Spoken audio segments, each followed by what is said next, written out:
Bramarani sepsa rine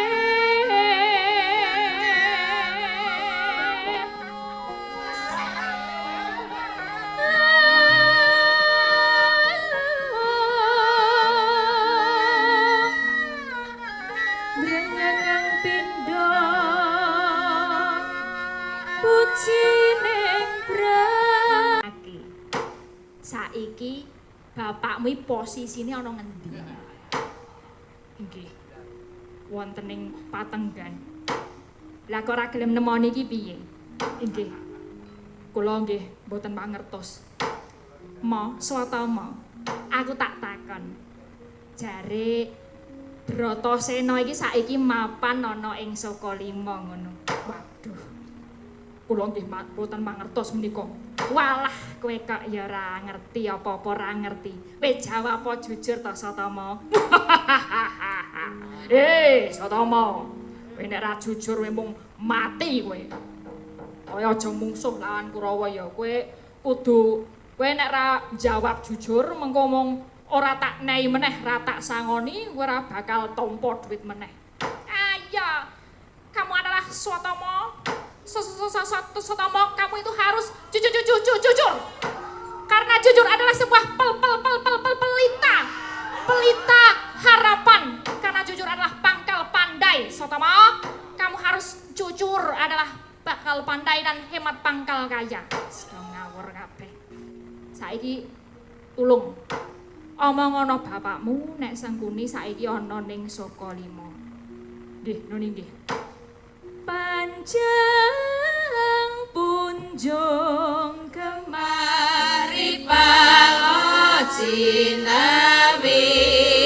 kekolan harjo Enduswantara yata jerutan cepit akan gede opering kurasa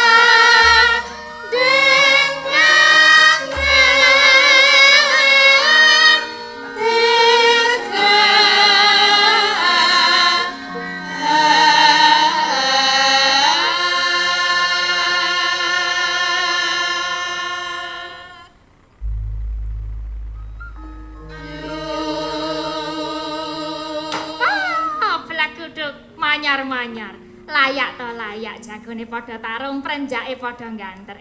Nggih. Jebul pertapan Sokalima Kerawan Adipatih Harya Sangkuni. Depatih, sasampunipun lenggah kanthi prayogi, sami manggih wilujeng ta, Dik.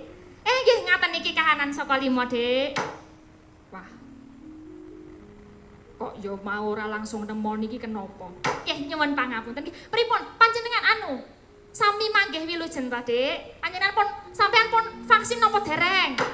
Marasah kagan ngomong tekan ngendi-ngendi. Kula pun vaksin ping 6. Wah, jan. Apa-apa tak kok menawa ana coblesan aku mangkat, Ya ana Moderna apa Astra, ana Honda ya mangkat pokok men ya, Dik.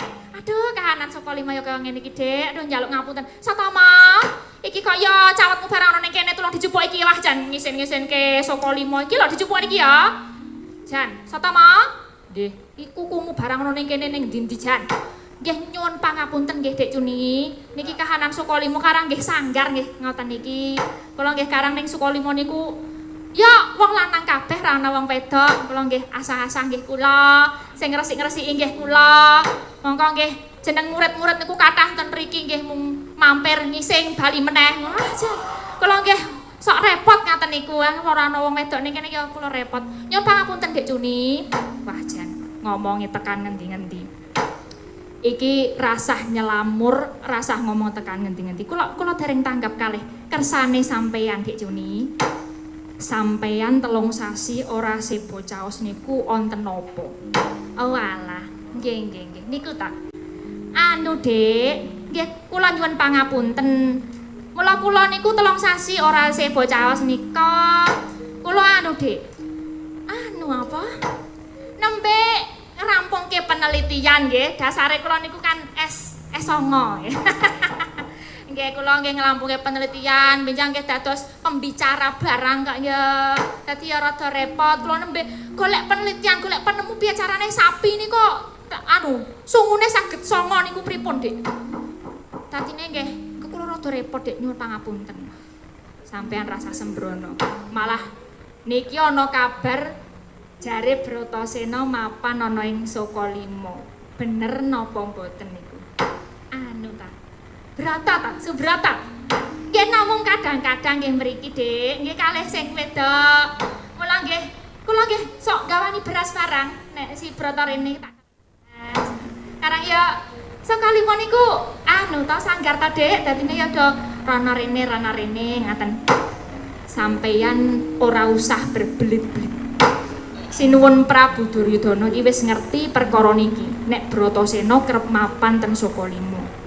Mijet wae ngranti nggih Kakang Durna niki dienggo sisan ya dienggo ngringkihke wong Pandhawa mumpung ana kasempatan Bratasena kuwi kudu mati mbuh piye carane niki kersane Prabu Duryudana ning sampeyan nek ra gelem mateni Bratasena pun sampeyan dianggep mbalela nek nyata Kakang Durna mbelani Pandhawa Kakang Durna kudu gelem minggat ya saka Sokalima ngono Kakang Durna padha terus pundi nggih mulai sakniki Kurawa wis kudu jaga ning Sokalima iki engko Citraksi Dursasana tak kon rono karo tak pasang CCTV ning kabeh panggonan Sokalima kene waduh nggih dadi iki aku tak sesingitan aku tak ndelik ana kono engko nek ana Bratasena aku arep melu nguping oh ngaten Dik ya ngono wae ya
Bratasena anakku murid wong gagah, wong dhuwur, wong godhek.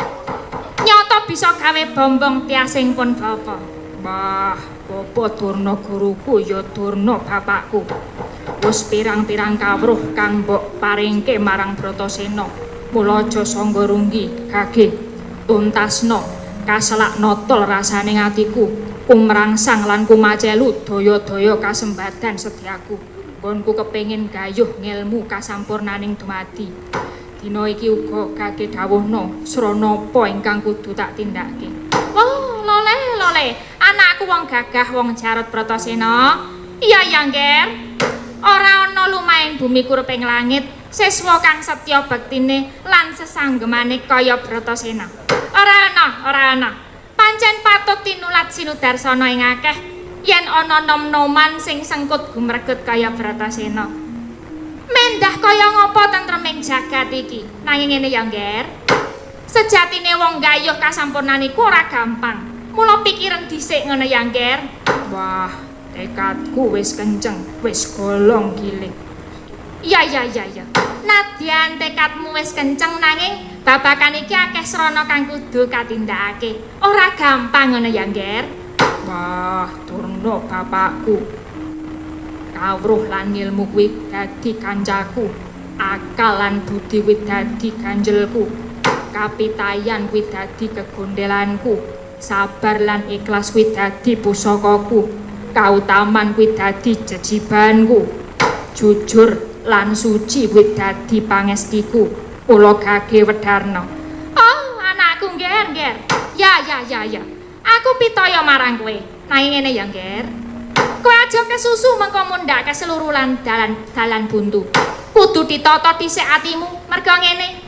Sing jeneng gayuh kasampurnan ya ngilmu sangkan paraning dumadi kuwi kudu mawa laku. Lah, laku mono babaring kasunyatan ingkang magepokan ana ing antaraning lair lan batine. Umpamane piye? Umpamane kudu ana saweneng perkara kang jalari dadi nesu. Nanging gandeng ditata banjur dadi sabar lila legawa. Mula yen pancen tekadmu kaya gunung waja, ya. Tak saguhi, Ngger. Banjur seranane apa Durna bapakku, Ngger?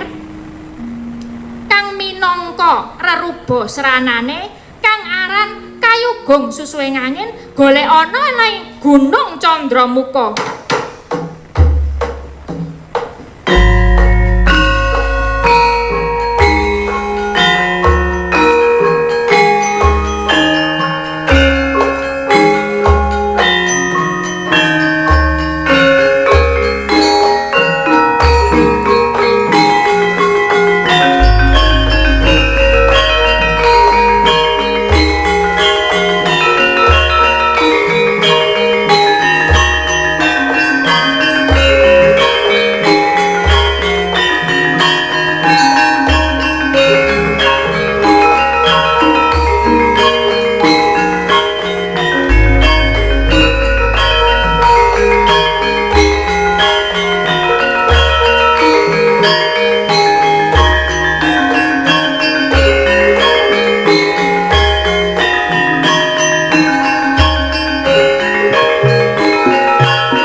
Bapakku, Durna guruku, yen pancen seranane aku kudu goleki Kang Kayugung Susuing Angin, lan yen pancen kuwi dadi jalaran kasembadaning sediaku, aku saguh budal dina iki. Ya mung pengestune Durna bapakku kang tak suwun. Iya ya, Ngger. Sing prayetna surti hati-hati ya, Ngger anakku. Tak balang puja rahayu. Muga Jawata ngayomana laku jantramu, Ngger.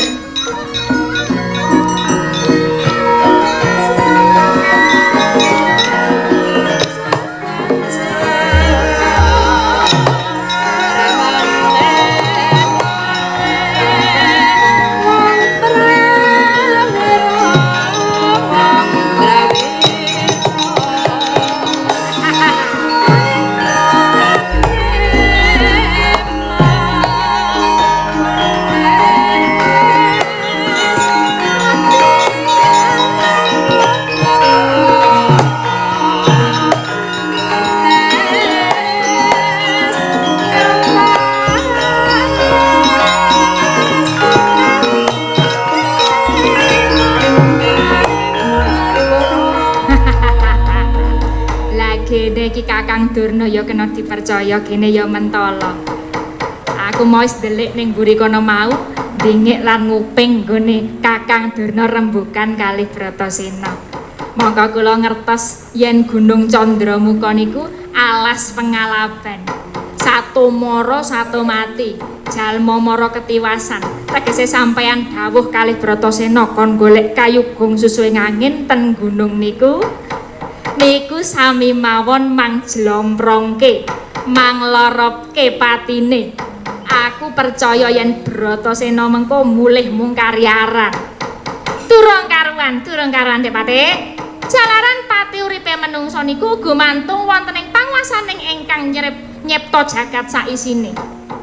Ning kula percaya sampean mesti duwe sanggit rungsit gawe Karti Sampeka patine Bratasena. Mula aku durung arep mulih yen durung ngerti, durung krungu kabar patine Bratasena. Nek Bratasena mati tenan, sampeyan bakal nampa ganjaran gedhe saka anak Prabu Duryudana. Kosok baline, yen Bratasena isih urip, sampeyan bakal dicutat saka negara Ngastina. Nggih. Pun ditunggu mawon mangke kedadeane pripun.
Gandhanira pitung kethi lumawan risang Dursasana ngadeg jejeg atenger-tenger candrane nganti kaya tugu Sinukarta tugu wewujudan manggon Sinukarta rinengga-rengga lah menika ta warnane panenggak Pandhawa Raden Bratasena enget dhateng pitungkasih Sang Guru Nadi Sang Begawan Durna denira arsa tumuju ing Wanatik Brasara ing Arga Candramuka sigra matrapake penganggon sawetahe wiwit gegelung nganti gegelang gya cancut taliwonda cancut arane cincing taliwonda cecawetan angusap ponang kuku Pancanaka ning setake sabuke sigra jumangkah Sang Sena bumi genjot sisih.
selo kaplesan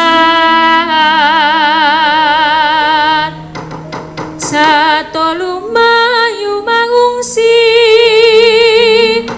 kagiat koto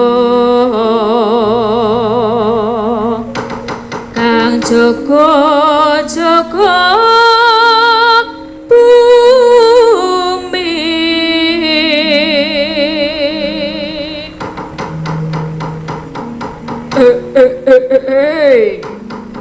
Adi Rukmakala, kira-kira wis pira lawase nggone awake dhewe tetundung ana ing alas Tebrasara, Gunung Candra-Dimuka iki, Dik? Ambo ya, Kang. Aku malah ora gagas. Sing tak gagas iki angger weteng wis ngelih banget ngene banjur piye, Kang? Ya, nanging piye nggone arep oleh mangsan? Wong alas kene wis tapis gusis ora ana kewan sing isih urip apa meneh sing jeneng janma menungso wis blas ora ana sing wani liwat kene yen ana janma menungso kang liwat kene kuwi menungso sing bosen urip di wah iya Kang banjur piye Kang nek awake dhewe ora enggal oleh mangsan kurang bejane iso mati ngenes ning kene Kang Adi Rukmakala wis saiki sing baku mikir piye bisane awake dhewe enggal antuk mangsan ayo dibudidaya di aja nganti awake dhewe mati ngenes ana jroning alas merga luwe iki di kalono kalaya takut maringkut ringkut kepareng raseksa magara rupa siung nyoma wingis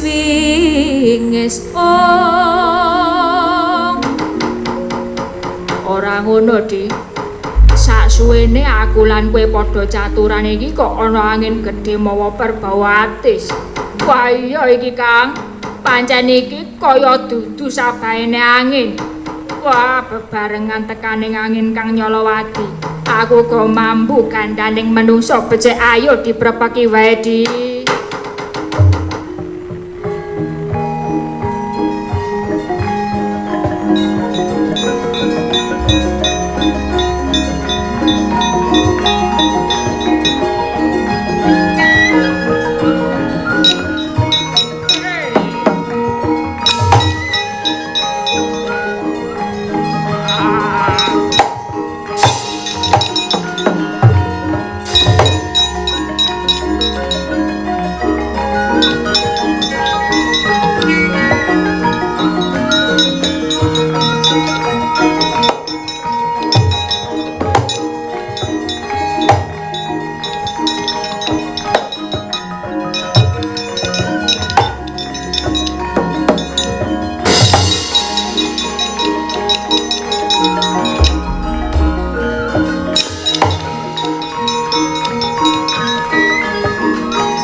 jebul tenan.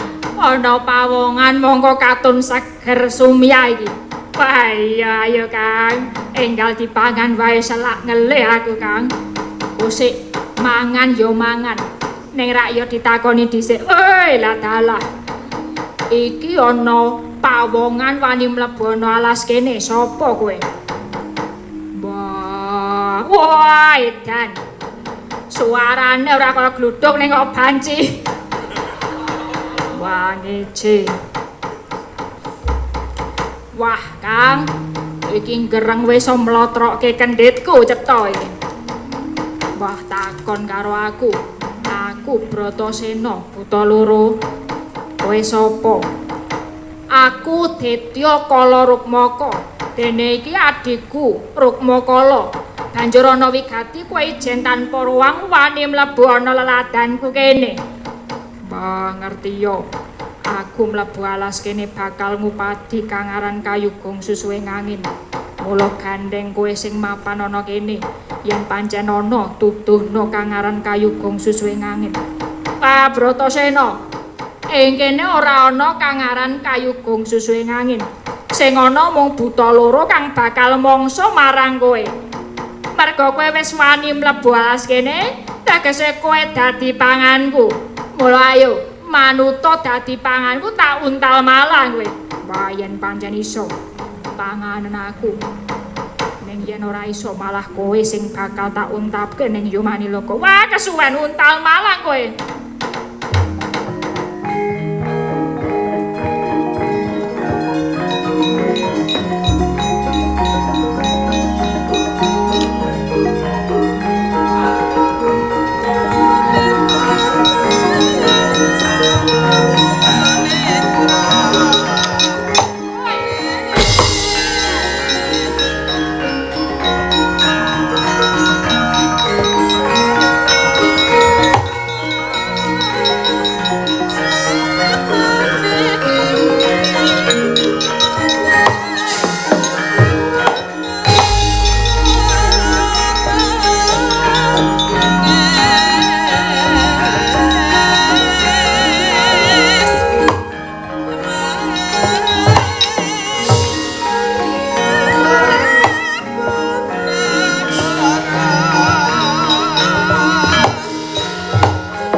Wis entek durung lemu mangan Bratasena. Wah. Jane wis arep tak pangan, Kang. Ning bareng ngono aku banjur kelingan karo sedulurku tuwa, Kakang Rukmakala. Ing atase sing tuwa wae durung mangan kok malah sing enom dhisik. Mongko mau sing rembuka Kakang Rukmakala to. Mula aku banjur trima mundur dhisik wae. Wah, ayo kowe iki lancang. Wong sing rembukan aku kok sing menyang malah kono. Mula aku dhisik sing mangan saiki. Ya Kang, maju dhisik. Ning nek mangan aku mengko dingengehi ya Kang. Syukur nek tok nei rempelo ati karo jeroan. Mergo kuwi senenganku. Karo dinehi nggon mata ya Kang. Ya aja sumelang. Mengko mesti tak bage. Ya wis kono maju dhisik, mangano dhisik Kang, mati kowe.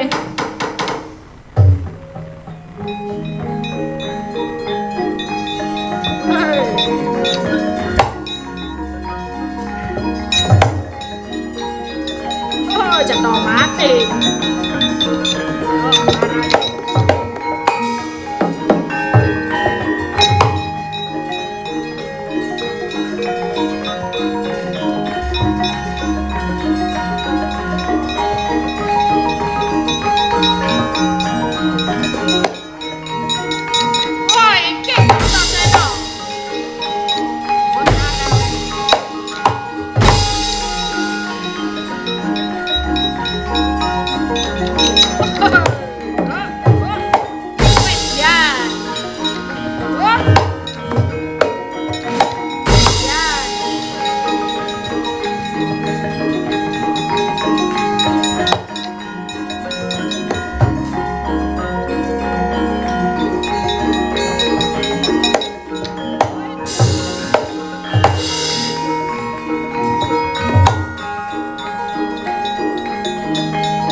Enak apa ora Bratasena? Aku sida tok ngengehi nggon rempelo ati apa ora?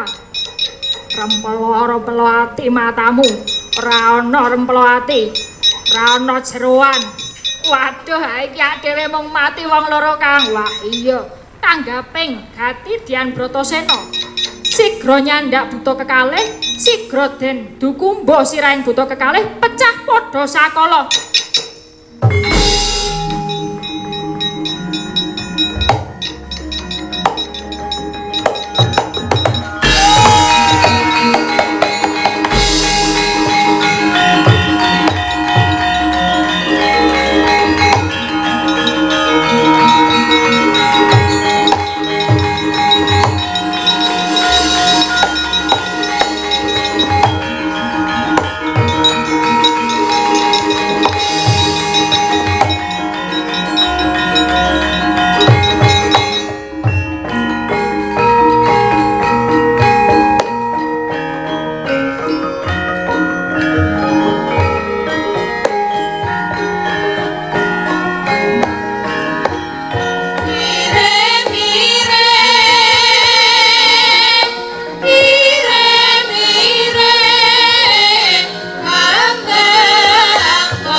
Bathara tak pateni, jebul malah badar dewa loro. Hongilah heng. Iya ya, Nger. Ulun Bathara Indra lan Kakang Bathara Bayu. Marmane ulun lan Kakang Bathara Bayu membo dadi buta iki mau, yektine ulun mung bakal ngayomi marang kita. Wah, ngaturake panuwun pukulun Bathara Indra lan Bathara Bayu. Iya ya, Nger. Lan kita mung didhawuhi Gurumu Durna, nanging sejatine kang kayugung susuwe ngangin iku mboya ana. Merga iku sejatine raganing menungsa kang isih kedunungan urip, yaiku mlebu metune napas lan nupus. Napas iku angin kang mlebu nalika ambegan, dene nupus iku angin kang metu saka ing grana. Ingkang kudu disurasa ya kuwi goleki urip nganti kecekel. Tegese urip iki sangkaning saka ngendi, apa darmaning urip lan bakal menyang endi paraning urip. Bah, yen ngono, iki mau mung cangkrimane Durna guruku. Iya, Nger. Iku sak kinarya ruba nggonmu meguru marang Durna. Mula kula bacutna nggonira ngudi kasampurnan, malah kita saiki bali matur ana ing ngersaning gurumu Kumbayana. Nanging sadurunge ulun bakal paring ganjaran marang jeneng kita kang aran Sesupe Sesotya Druwenda Mani ing Candrama. Uga bisa diarani Tirta Kunda. Dene daya panguasane lamun kita angambah ing banyu bisa kinalisake saka ing Rubeda. Bratasena. Nadyan ulun uga mangkono.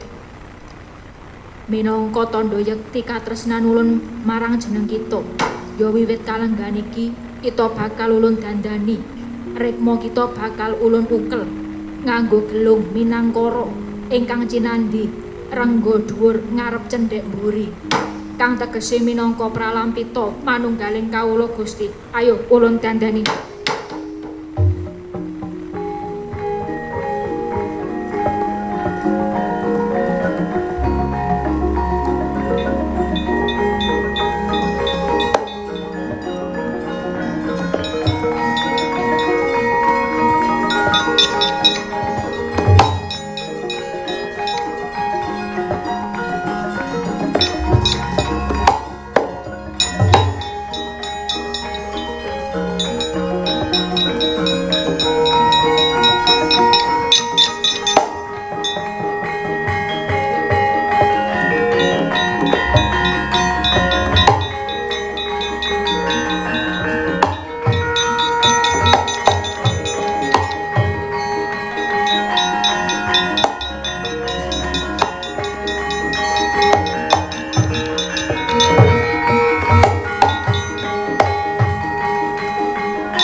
ngaturake gunging panuwun kang tanpa upama. Ya kula bacutna ancasmu, lamun kita teken tekun sinartan manteping tekad lan tumemening tumindak. Ateteken ati suci pepayung budi luhur bakal ketekan sing dadi sedya kita. Wis ngger, kang mangkono ulun makayangan, ngger.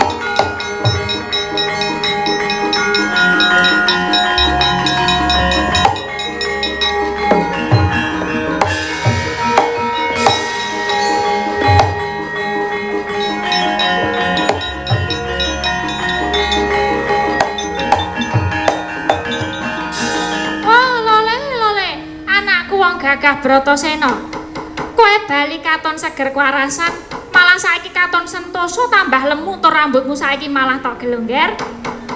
Ketok gagah tambah bagus. Pangestune Durna bapakku, kabeh iki merga saka pukulun Bathara Indra lan pukulun Bathara Bayu kang kedadean saka buta loro. Lan ya saka dawuh pangandikane Bratasena dadi ngerti lamun apa kang dadi dawuhe Durna guruku. Jebul mung cangkriman. Wah. Kangaran kayugung susuwe ngangin kuwi jebul sejatine reganing menungso kang isih kedunungan urip. Yaiku mlebu metune napas lan nupus. Napas iku angin kang mlebu nalika ambegan. Dene nupus iku angin kang metu saka grana. Ingkang kudu disurasa ya kuwi goleki urip nganti kecekel. Tegese urip iki sangkaning saka ngendi? Apa darmaning urip lan bakal menyang ngendi paraning urip kuwi Durna bapakku. Oh anakku nggih.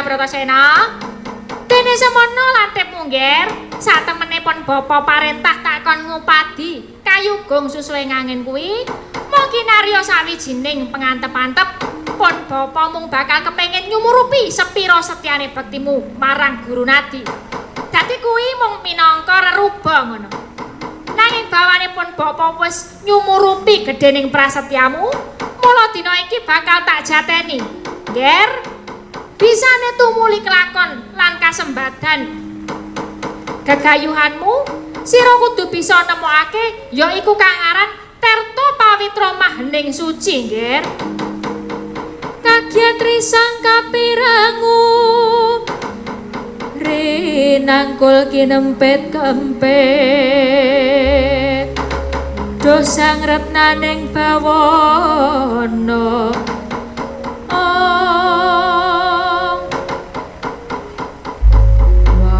Tirta Pawitra Mahening Suci. Ya. Mula dina iki kowe bakal tak dawuhi laku. Nanging laku iki abot. Merga dawuhku dina iki uga kowe kudu nyemplung ana ing telenging samudra.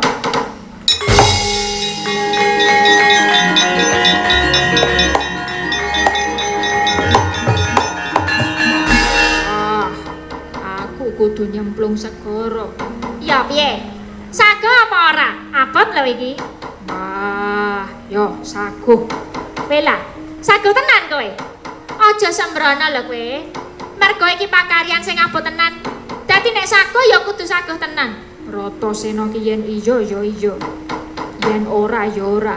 Aku yen wis saguh ya saguh tenan. Ya aku saguh nanging babar pisan. Aku takon. Segara ngendi ingkang kudu tak cemplungi? Satemene tekadmu mung sesa-sesa ana kranteking tekadmu. Merga tekad kuwi po ing karep.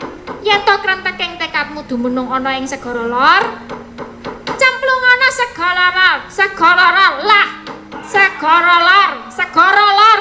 Angele yen karepmu segara kidul, ya cemplung ana segara kidul ngono. Ning yen kowe ning segara kidul ora kena mampir-mampir. Sepane mampir-mampir kudu gawe sangu ngono. Wis manut karo krenteking karep tekad lan atimu wae piye ya, Nger? Wah, yo. Gandeng wis terwaca. Aku nyuwun pamit. Mung pangestune Durna guruku wae sing tak suwun. Iya ya, Nger. Pangestuku banyu mili tak balang puja-puji rayu muga Jawata ngayomono marang kasembadane Setyang.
leda kembangnya rumungin pada kalanging ati sekar pisang bos patut kalamun mandodo pujiku tansah sumadi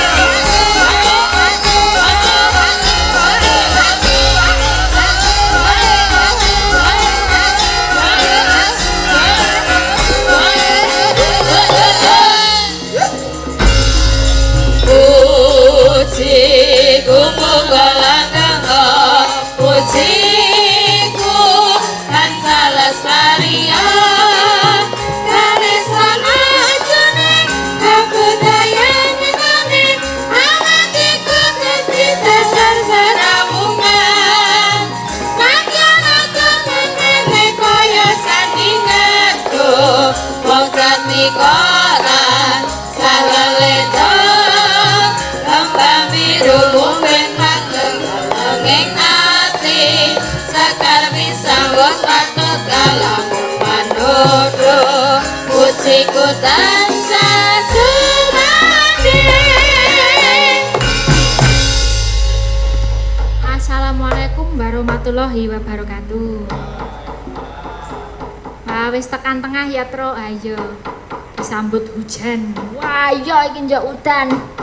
Wah ya sepurane momen lek gawake lakon wis ra kalap tenan. Ayo wektune pet-petan.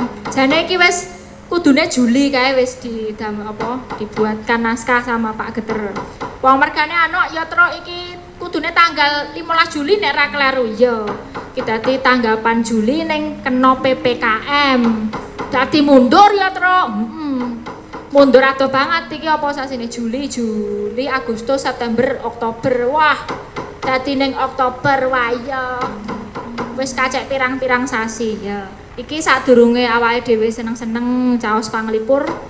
Awake dhewe nguncupaken asta, ngirim donga katur Bapak gurune awak dhewe ya kuwi Ki Sena Nugroho.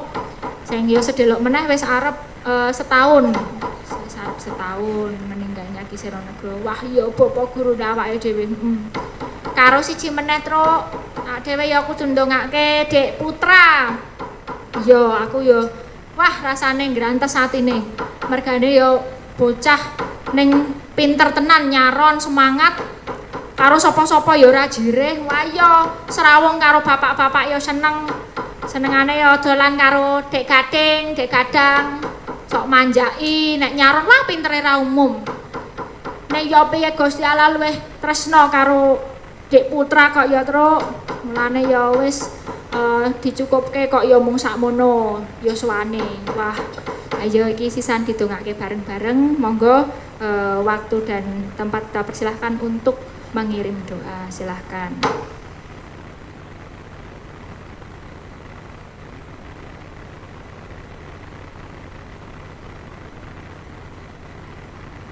Cekap, amin, amin Tro. Ki yo ndongake barang Mas Ambar Irawan. Kenapa Mas Ambar? Ya iki wingi Mas Mantri ngirim ning grup. Nek ya piyane sakit terus iki wis didongake. Muga-muga ndang sembuh, nek iso sembuh. Wis pokok men mbiyen Mas Ambar iki biasane ngancani dhewe ngekru ya karo kru Dalang Sena. Biyen gaweke stiker sobat ngebiar kaos sobat ngebiar barang kuwi ya Mas Ambar. Tru makane ora kabeh wong ngerti ya. Ki acarane apa to, Tru? Acarane iki jane ulang tahun, ulang tahun SMP Kanisio Sang Timur Karang Tengah Ciledug. Wah, Ciledug. Ciledug ki ngendi, Tru? Ya papane ning nggon Jakarta kono. Daerah Ciledug. Ki hari ulang tahun ke-25, janjane wingi 15 Juli. Dadi berdirine kapan, Tru? Berdirine ketoke nek ra salah 15 Juli 1995 ketoke nek ra salah. Nah, iki wingi ulang tahun ke-25. Temane aku ngerti. Born to be Rise. Nah, iki mbiyen SMP Ciledug iki ya SMP Kanisius Sang Timur Karang Tengah utawa ning Ciledug iki wis mentaske orang-orang sukses. Wah. Dasare ya sekolah Kanisius kuwi disiplin tinggi truk. Ya disiplinnya tinggi. Ya ora mung kuwi mengajarkan anak-anak untuk lebih bisa mencurahkan kreativitas. Lewat apa? Ya misale nek ning organisasi ki ya ana OSIS. Oh iya OSIS. OSIS ki dienggo apa? Ya dienggo nganu, madang. Kuwi nak ya sosis. OSIS ki organisasi siswa. Kuwi bocah-bocah do diajari piye carane berorganisasi. Biasane nek organisasi siswane kuwi apik to, Truk. Meko sekolahe melu apik. Oh ya syukur. Nek krungu-krungu kok ya OSIS SMP Kanisius Sang Timur Karang Tengah ki apik. Iya mulane iki ya terakreditasi A ngono, Truk. Wah.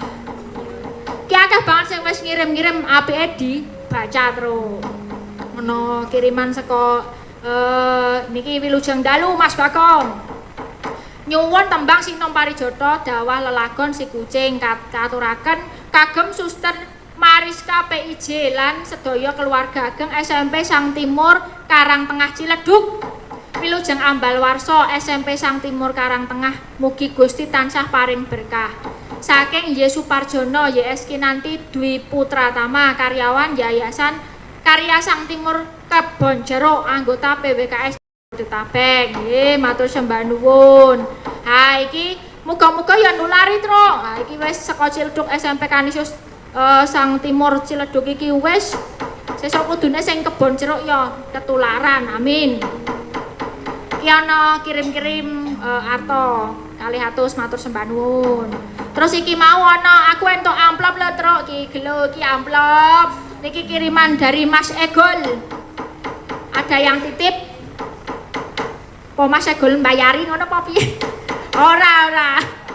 Mas Egol golek bayar. Engke nek dhewe golek bayar kabeh. Iki ya saking tresnane sing jenengane Sobat Ngebyar Indonesia. Wah, iki diatasnamakan Sobat Ngebyar, matur sembah nuwun. Apresiasi kanggo warga Laras. Niki wonten arto gangsal atus sewu matur sembah nuwun Sang Timur Karang Tengah. Anggone ning Tangerang. Wah, jan yo luput kaya biasane nek Kanisius nyuwun pangapunten ngoten. Wah, iki waktune cepet ya, Truk. Heeh. Waktune mung 2 jam.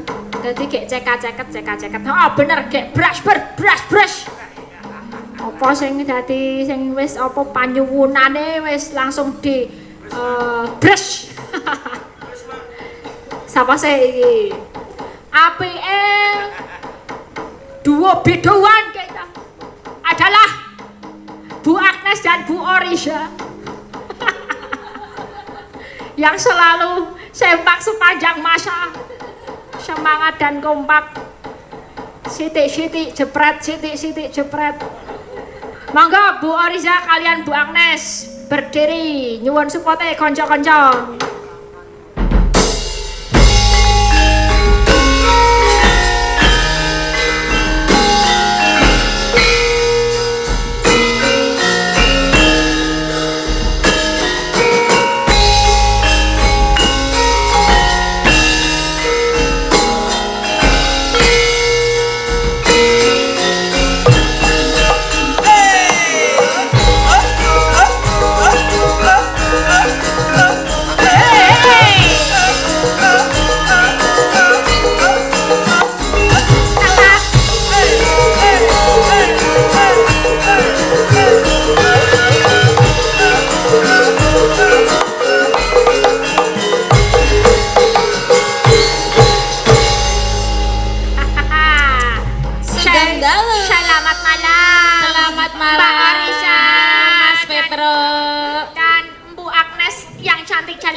Halo. Hari ini segar sekali. Oh, terima kasih. Nampak ceria. Iya. Ini menghadirkan ya kita akan apa jenenge? Apa? Iki mau ono panyuwunan. Panyuwunane inggih menika Sinom Parijata. Oh. Dawahipun Sri Kucing. Sri Hastanto. Sri Kucing. Si kucing. Oh iya. Kucing. Nah, mungkin langsung saut-sautan genten-gentenan, langsung Oke. bras-bras lho. Oke, Langsung oke, dialog. siap. Oke, Siap, ya, Bar ya. kuwi langsung si kucing jogeti sak hot-hote.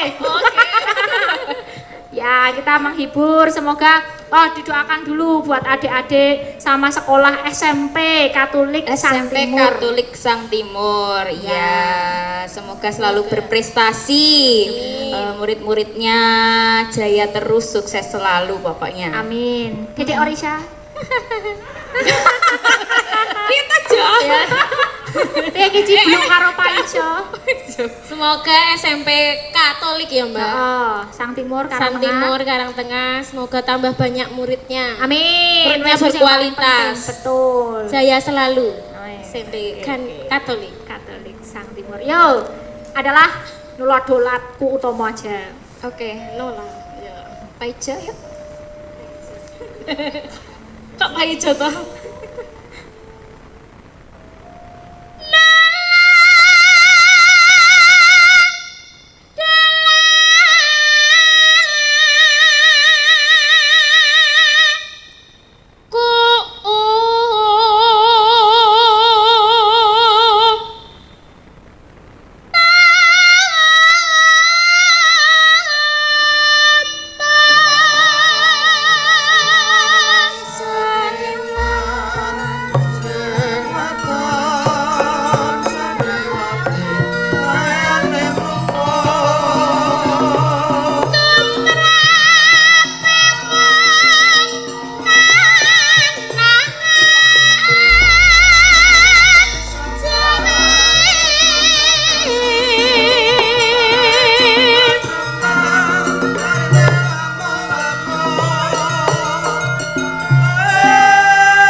Panambahan seno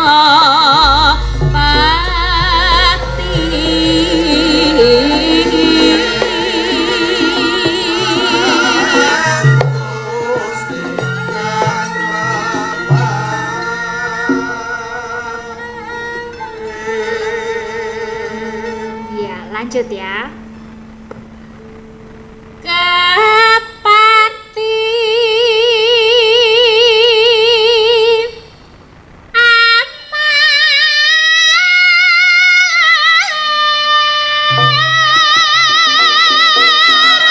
Suti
terus bontang manting tanpa turu hatiku tansah klisian ambar kae bubar semati mutiara teteke lencer kuning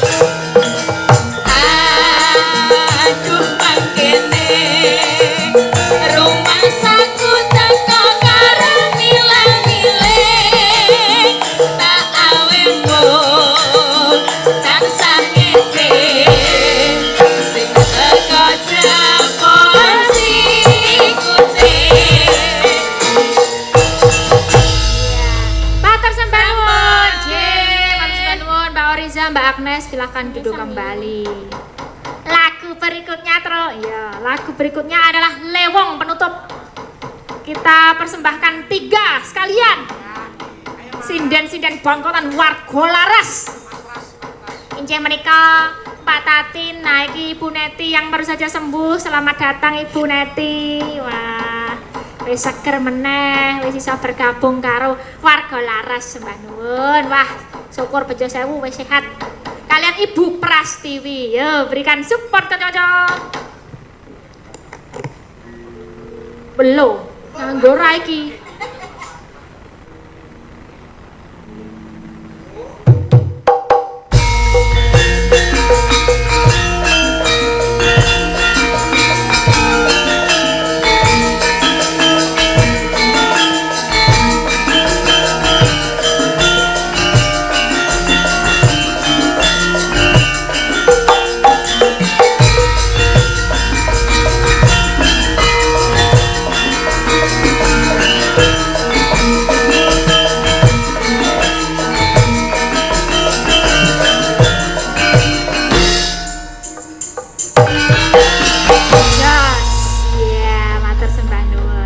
Halo Ibu Tatin Lestari Handayani. Iya, selamat malam. Nggih, sehat ta Bu? Alhamdulillah sehat. Jaga-jaga kesehatan ya. Iya, kamu juga ya. Rapet katanya tanggalan Ibu Tatin. Nggih, Ibu Neti. nggih Nah, pripun Bu kabare? alhamdulillah pun sae Oh nggih syukur bejo sewu.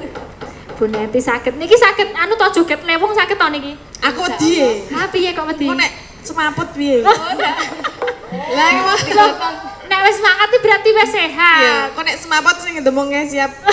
Wah, ya iki cetok. ojo Semua iki kan fansnya Bu Neti ya. Bu Prastiwi. Nggih, Mbak. Nggih, Ibu sehat-sehat ya, Bu. Alhamdulillah. Pon vaksin ta, Bu? Sampun. Wis komplit kok warga laras wis vaksin kabeh komplit. Nggih, niki langsung mawon lewong nggih bertiga. Siap. Nggih. Siap, bagus menun. Yo, lewong dados.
Apa-apa Bu, kleru napa? Iku ngejak pisan aku pindho.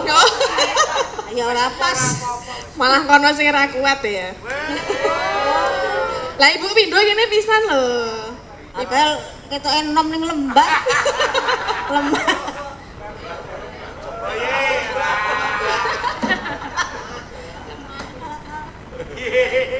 Lanjut?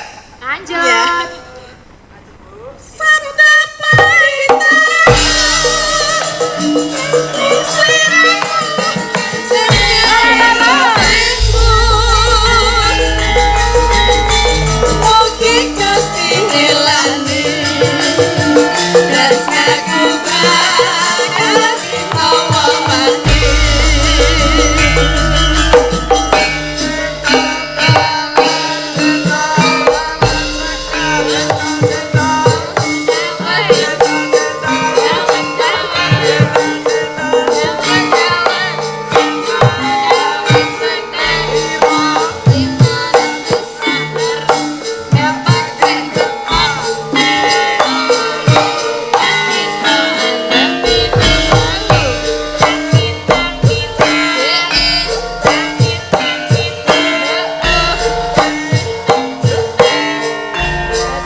pas. Yuk, habiskan.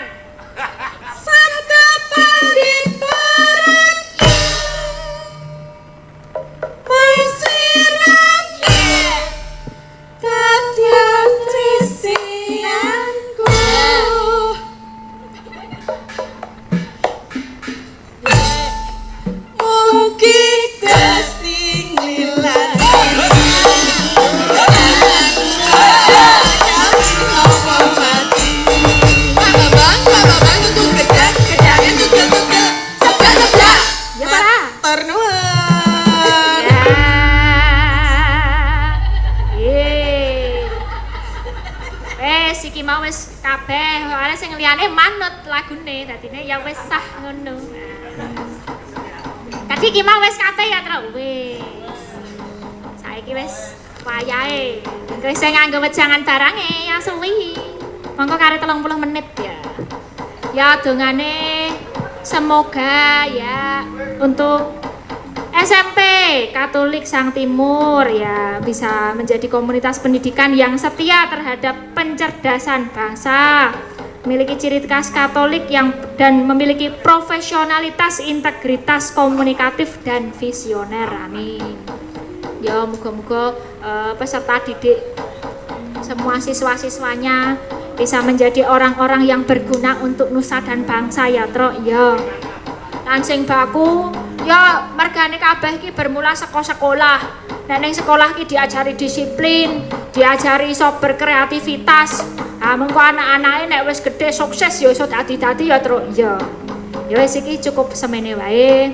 Nek kathah lepate Petruk anggone Metro, anggone Bagong, anggone Gareng nyuwun pangapunten. Nah, dene Petruke isih Petruk belajaran. Ya ya, Tru. Ya sik gek disebo wae, Tru. Sebo apa? Wis beda adegan iki ya wis mangkat. Tunjung bantrate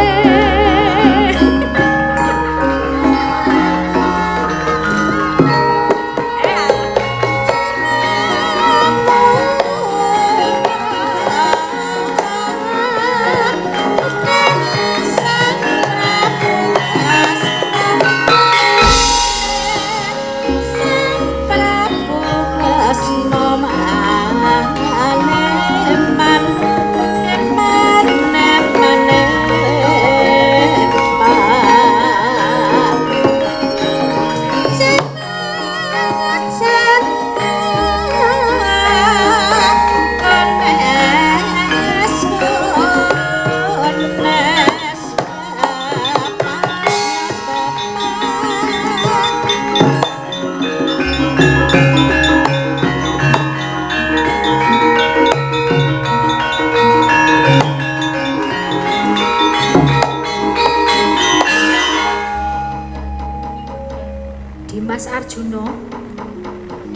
Pageneo Siadi bebondeti astanipun Kakang. Ana apa Dimas? Apa bingung? Bingung merga Dimas Bratasena kalenggahan iki arep nyemplung segara, ya merga mestuti dawuhe gurumu ya Bapadurna. Mongko kakangmu Bratasena kae pambegane kaya Gunung Waja. Dadi nadyan dikaya ngapa, nadyan dipambengono, bebasan kepalangono mlumpat karanteo bakal medhot. Inggih Koko Prabu. Pramila saestu ndadosaken sungkawaning para kadang ugi Kanjeng Ibu Kunti. Krana nadyan dipun pambegi nyatanipun Kang Mas Bratasena tetep puguh dhateng sedyanipun. Lajeng prayogeng lampah kedah kados pundi? Arjuna, anane lelakon iki jane sing tak gumuni iki malah Arjuna. Keparangipun Koko Prabu kados pundi? Gumun pripun? Gumunku lah kok Janaka ya melu-melu dadi muridé Pendeta Durna ki ya ngopo? Gek sing dimelek ki apane ngono? Kawruh ya nagur, ngelmu ya mesgul, ngawu gawar ngawur. Sing tok pamrehke iki opone Hara? Kawruh lan ngelmunipun.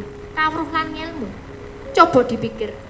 Kurang dhuwur apa kawruh ngelmune Kanjeng Eyang ing Saptaarga? Yen Siadi kepengin ulah keprajuritan, kurang prigel piye Koko Prabu ing Mandura?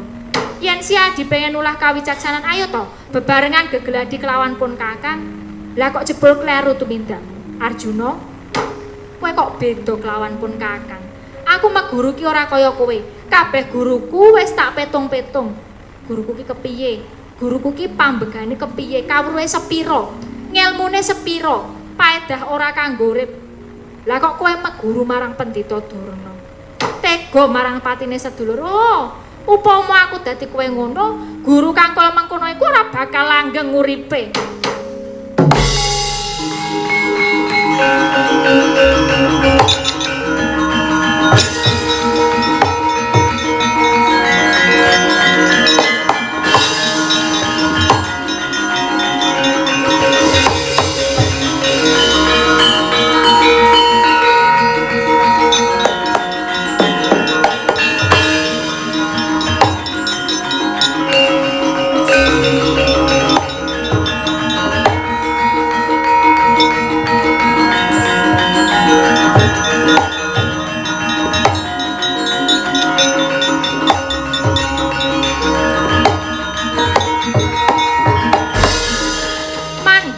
Delek-delek ana tepining samudra, anggung anyawang alun gulung gegulungan, dangu-dangu waspaos paningale dhateng alun kang tanpa sangka. Esining kaya pangawening Sang Guru Nadi Pendhita Durna, gumregah Sang Bratasena ngencengake tekyat, ningsetake sabuke, jejak bantala, gebyor samudra mbuh dadine.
Samudralaya kesapu tombak tan bisa obah kelawan musik.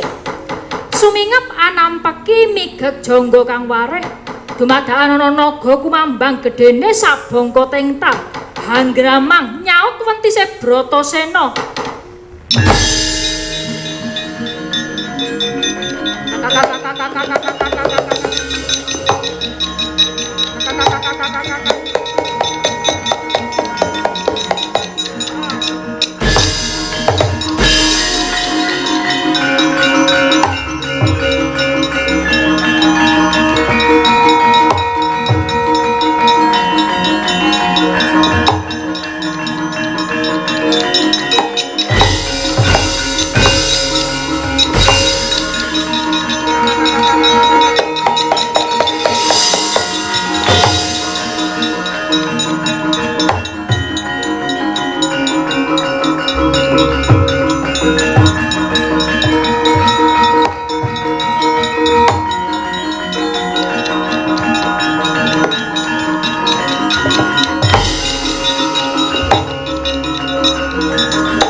dening Taksaka Ageng Kang Awastra Kyai Abadnawa ya Kyai Amburnawa naga kumambang gedene sabangka tengtal mulet tangganing Dian Sena wiwit sesundulan nganti padha delamakane datan ana kang kliwatan nadyan sang naga rasa pengakepe parandene prayetna sang Werkudara ya amusus kuku Pancanaka katamangaken ing tutuking naga suwek cangkeme naga sirna saking Pandulu dadi abrit banyune segara.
Sing tanpa upama rumangsaku aku wis ngancik jaman pati babar pisan aku ora ngrasa urip nanging bareng tak kekisik saranduning badanku nganti delamakan sikilku jebul isih krasa yen to ngambah bumi sasirnaning naga ora kenyono-nyono aku ketangsang ana pulo cilik kang rerengganing sarwa endah edipeni kabeh dumadi sarana cahya parandene pepadang mau isih kalah karo kekuwunge kelawan pepadang kang angiringi lakune bocah bajang. Wah, gage kowe ngaku. Kowe ijen dolan ana kene. Sopo kang ngeterke? Lan kene kowe ora kasangsaya dening polaing para mina kang ngelak ngagak-agak kepengin ngombe gedhe menungso. Werkudara, kita aja gumampang lunga lamun durung ngrawuhi ngawruhi papan kang bakal tok jujuk. Aja gampang memangan yen datan mangerti rasa paedahe kang den pangan. Aja pisan nganggo yen to durung ngerti carane wong ngrasuk busana. Mula kulinakno mahase ngasamun, wigatekno marang ilmu, rewes kang sarta tuwajohna marang panembah. Sena, ndadekno pangertimu, sejatine ulun iki dewaning kabagyan. Dene wewisik ulun Bathara Dewa Ruci, ya sang Marbudengrat, ya sang Asih Prana. Palugon lakuning lekas lukita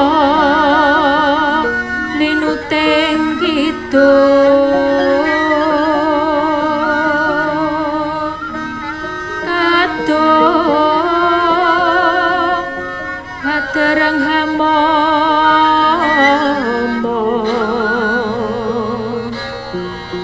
membangun manah rahayu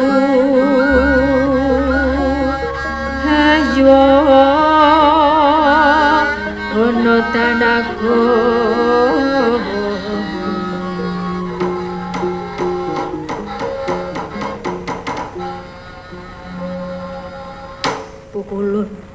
titah paduka pun Werkudara keparenga ngaturaken sembah sungkeming pangabekti mawantu-wantu kunjuk wonten sandhap pepadanipun Sang Ruci Bathara.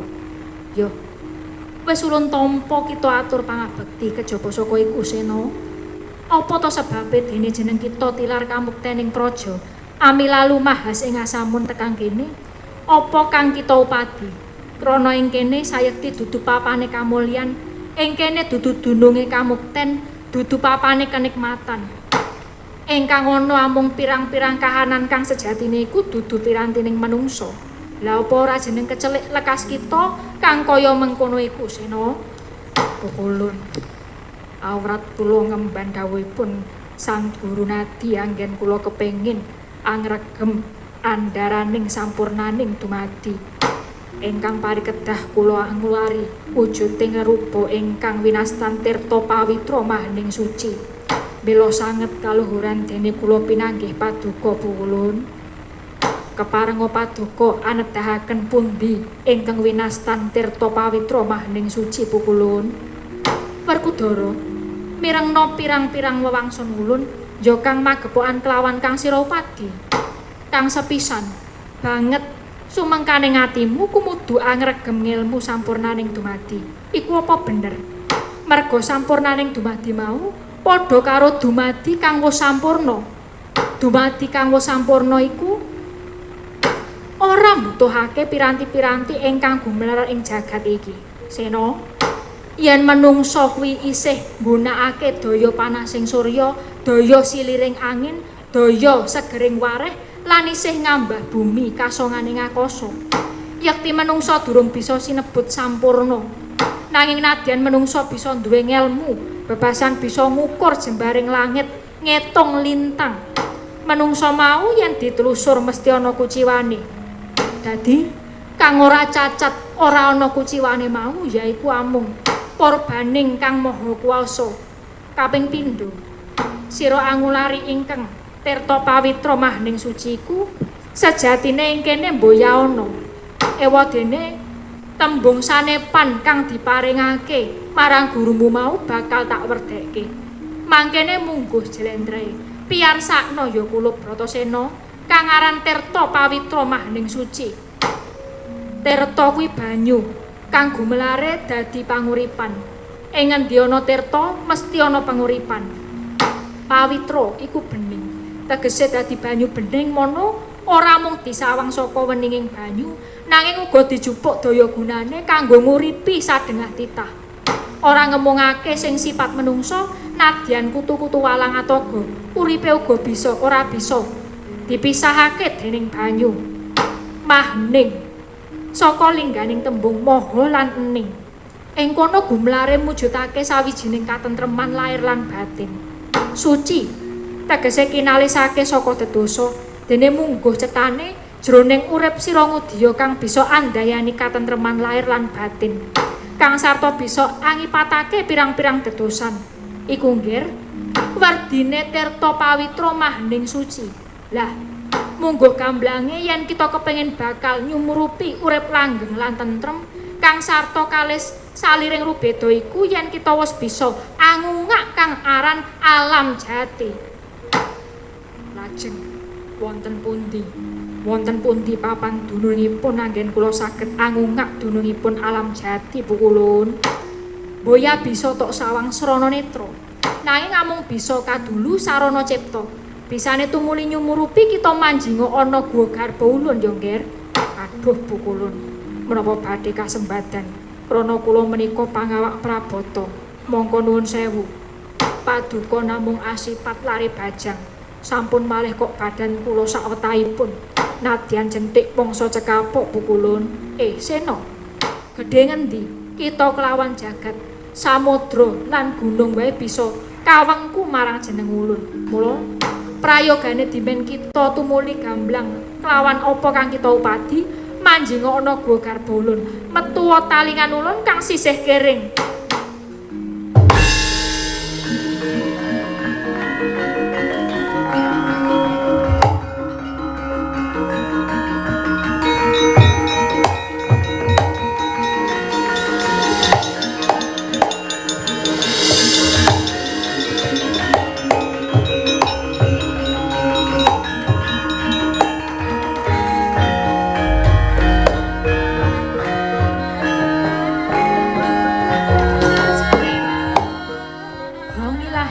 namastu namasidam. Mugi rahayu sagung dumadi. Jenjem ayem tentrem jroning tiasang Werkudara. Dupi wus kasembadan manuk sweng jero gua garbaning sang marbuting rat nanggih Bathara Dewa Ruci. Sakedhap hebat andulu sakedhap tumlawuh nyumurupi pinten-pinten ingkang anuju prana kang salaminipun dumados katemben menika nyumurupi mangkono alon aturipun Sang Sena konjuk Sang Ruci Bathara. Wah, Pukulun, kula menika gesang wonten pundi? Sena, kita takon kang kaya mangkono nganggo tandha yekti apa?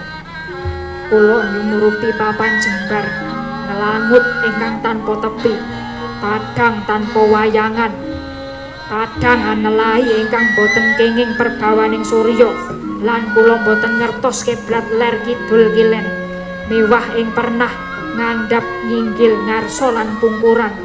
Menapa kula rumaos saged angucap, saged andulu terwaca pamireng kula, nanging menapa to sebabipun dene kula boten saged nyumurupi dhateng badan kula piyambak. Lajeng kula menika gesang wonten alam menapa Pukulun? Werkudara, ana papan jembar nglangut tanpa tepi, padhang trawangan nanging ora antuk dayaning surya. Kang ana ampung swasana jenjem, ayem, tentrem. Ya ing kono ingkang sinebut ing loka baka. Loka alam baka langgeng. Ya ing kono ingkang sinebut ing alam jati. Ya ing alam langgeng. Dene rasamu kang gumun disebabake bisa nyumurupi ingkang gumelar kadulu ing netra. Nanging apa to sebabe kita bisa rumangsa angucap andulu lan mirengake nanging ora bisa nyawang marang awakmu dhewe. Ya ing kono ingkang sinebut jagat laknyana. Tegese kita urip ana ing jagat pati. Mula kita rumangsa wis mati nanging sejatine isih urip. Wah, Pukulun, kula tingali srana cetha lan ngigla. Kula nyumurupi urup setunggal nanging cahyanipun wonten 8. Menika daya menapa piwah setunggaling menapa Pukulun? Urup siji cahya 8 mau kena disebut Pancamaya. Panca ing kene sing dikarepake dudu cacah 5 nanging maneka warna. Dene cahya 8 mau cahya dayaning wiji, ya lair ya batin. Yaiku siji cahyaning surya, 2 candra, 3 kartika, 4 bumi, 5 banyu, 6 mendung, 7 geni, 8 angin. Bondo jagat cahya 8 mau sayekti ing kono ingkang bisa anemtokake rumagang tumitaing sagung dumadi. Mungguh cahya 3, surya, candra, kartika. Dayane wis wujud gumilang bakal ambabar wijining menungsa lan bakal ambabar alusing menungsa. Ewa dene cahya 5, perkara bumi, angin, mendung, geni lan banyu iku bakal mujudake kuadakane menungsa, yaiku sinebut wahyu nungkat gaib, nungkat wiji gaib samar. Wijining menungsa kang maksih kinandhut jero guwa garba sadurunge dilairake maksih samar nggone padha ngarani sipate apa ya jalu apa ya pawestri. Duh Pukulun, kula nyumurupi kados pratima gading menika menapa? Kawruhana ya Nger, yaiku sejatining sira ing kene kang ulun karepke bebrananing sagung dumadi. Nadyan iku durung gumelar, kang sarta durung dumadi nanging wis bisa urip. Urip ora kena daya 8 perkara nanging uripe pramana. Dene mungguh uripe pramana mono sayekti kasurung dening dayaning Sang Hyang Suksma. Sang Hyang Suksma kang bisa ambabar dayaning pramana wekasan manjing ana manungsane temah dadi urip.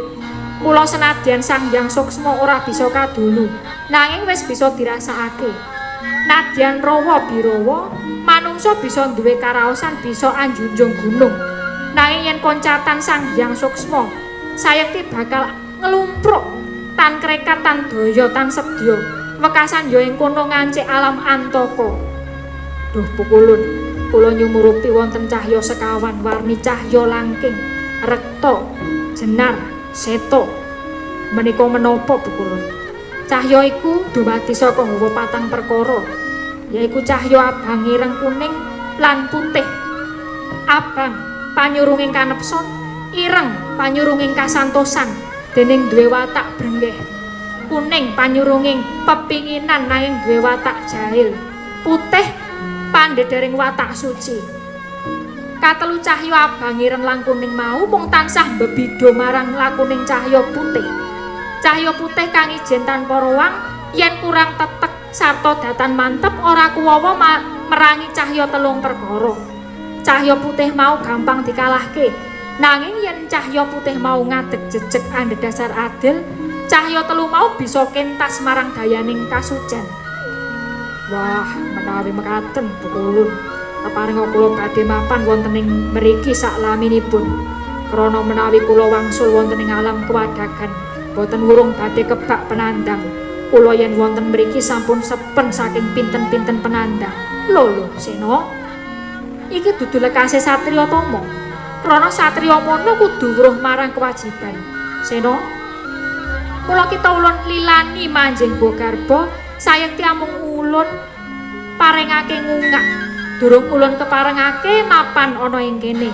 Kita isih akeh jejibahan kang kudu kita sengkul ing bebrayan agung. Jejegake adil, brasta angkara murka. Ngentenana wahyaning mangsa kala. Aja nggelak mangsa nggih wanci. Kang mangkono Werkudara, para gage, mejiya saka Bogarba ulun.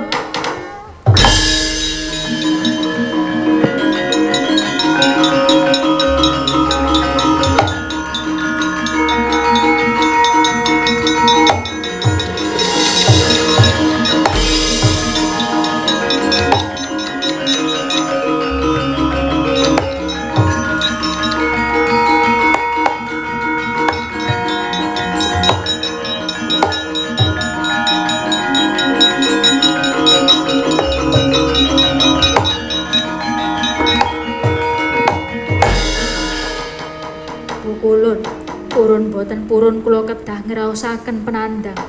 Jermapan kudu mangkono. Darmaning titah kudu makarti kita iku jejering satriya. Kudu ngerti marang kewajiban satriya mula. Ing pangarsa tanpa karya kalamun jeneng kita amung kesuwen ana ngabiyantara. Ulun kang mengkono tumuli baliya marang praja. Ngertiya yen kalenggan iki gurumu ya Pendhita Durna bakal lampus diri. Srana bakal nyemplung samudra. Oh nggih, menawi mekaten namung pangestu paduka ingkang kula suwun lan sanget ngaturake agunging panuwun Pukulun. Yah kula kita nedya ulun balangake supaya enggal tumeka ing gisiking samudra. Sesantiku hayu, hayu rahayu laku kita.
Janji karo Janaka yen nganti wayah surup surya Werkudara ora jedul aku bakal nututi nyemplung segara. Waduh, gek ombake gedhe kaya ngene mongko saiki wis jam 5 iki. Waduh, wis meh surup iki piye ya?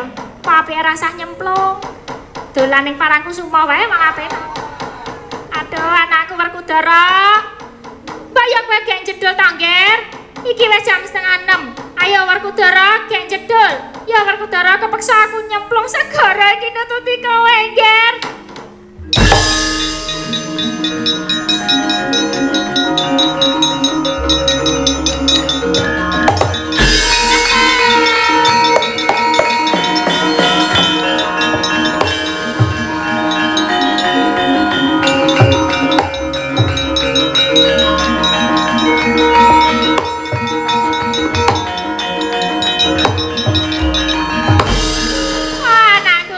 Bathara, syukur-syukur ya Nger. Dene sira isih waluya jati temah waluya. Isih utuh awakmu Nger. Waduh seneng aku. Terus piye iki? Kabel kawusanane iki piye Nger? Mbah, pangestune Durna bapakku. Aku pinaringan rahayu wilujeng. Malah aku ngaturake matur nuwun. Awit saka pituduhe Durna guruku, aku wis ngerti kang aran Tirta Pawitra Mahaning Suci. Lan aku malah ketemu kelawan Ruci Bathara. Aku wis kasembadan nampa wejangan kawruh kasampurnan ya sangkan paraning dumati. Anakku Nger Bratasena.